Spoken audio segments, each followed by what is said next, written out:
ایک دن مولانا رومی کے مدرسے میں ایک فقیر آیا۔ اس کے ہاتھ میں ایک خالی پیالہ تھا، کپڑے میلے اور چہرے پر تھکن نمایاں تھی۔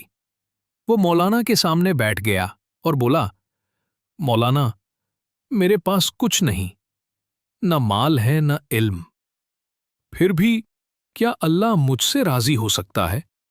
مولانا رومی نے نرمی سے فرمایا، فقیر، اگر تیرے پاس کچھ نہیں تو دل تو ہے نا، وہ اللہ کو دے دے، کیونکہ دل دینے والا کبھی خالی نہیں رہتا۔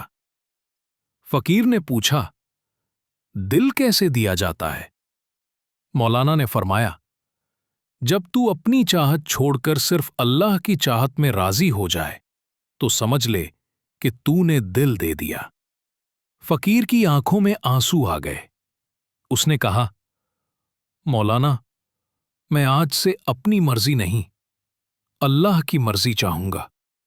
مولانا نے فرمایا، بس یہی قرب الہی کا راز ہے۔